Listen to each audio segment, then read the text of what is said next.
කුරුණෑගල කහටපිටිය ප්‍රදේශයේ පවත්වාගෙන යන මේ වැඩිහිටි නිවාසය මෙහි සිටින නේවාසිකයන්ට සිරගයක් බඳුයි. මේ නේවාසිකයන්ගේ මුදල් දේපල සියල්ල වැඩිහිටි නිවාසයේ පාලකයා කූට උපක්‍රම යොදා ගනිමින් මේ වන විටත් ලබාගෙන අවසන්. දැන් මේක ගැන බලාපොරොත්තු තමයි.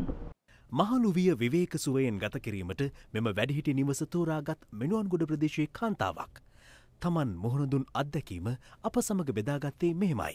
රත්තරන් බඩු ටික මගේ හෑන්ඩ් බෑග් එකේ තිබුණේ ඒවා එක්කම ටක් ගාලා එයා ඇදලා අරගත්ත අතට. දැන් මං කිව්වා ඔයා මේ නීති විරෝධී වැඩක් නේ කරන්නේ. අයිය ඔයා මගේ පුත්කලික බෑග් එක ඇදලා ගන්න. අම්මේ මෙහි තියාගන්න ඉපා මෙව්වා. බේස්ලට් එකයි චේන් එකයි මුදු දෙකකුයි එයා අරගත්තා. මේ වැඩිහිටි නිවසේ පාලකයා වැඩිහිටියන්ගේ බැංකු ගිණුම් වල ඇති මුදල් ලබා ගන්නේ ඉතා සූක්ෂමවයි. මෙම කාන්තාවගෙන් වැඩිහිටි නිවසේ පාලකයා බලෙන් ලබාගෙන තිබූ රන් ආභරණ සියල්ල ඇගේ ඥාතීන් ගොස් යළි ලබාගෙන තිබුණා.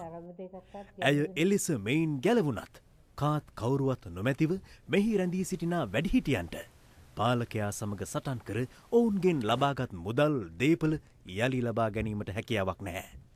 එම නිසා ඔවුන් තවමත් දහදුක් විඳමින් මේ නිවසේ සිරකරුවන් වී සිටිනවා. පෙන්ෂන් ගන්න යන දාට ඔක්කොම කට්ටිය වාහනයක් ගෙනලා බැංකුවට එක්කලා ගිහින් අස්සන් අරගෙන ගිහින් පාලකයා තමයි සල්ලි ගන්න. එතකොට ගෝ අකුල වට්ටක්ක් හැකිටු අන්න ඒව ගෙනල්ලා ඒව තමයි මෙහෙම ඔය ස්තම්බල වාගේ කන්න දෙන්නේ. පිඟානට බත් බෙදලා ගෙනල්ලා බිමින් තියලා දුක් බල්ලෝ බෙන් කාපී කියලා බත් එක තල්ලු කරනවා.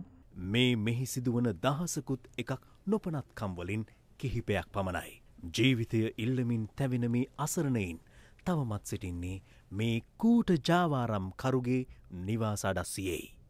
බලධාරීන්ගේ ඇස් මේ දෙස යොමු වේ දැයි CIA තවදුරටත් අවධානයෙන්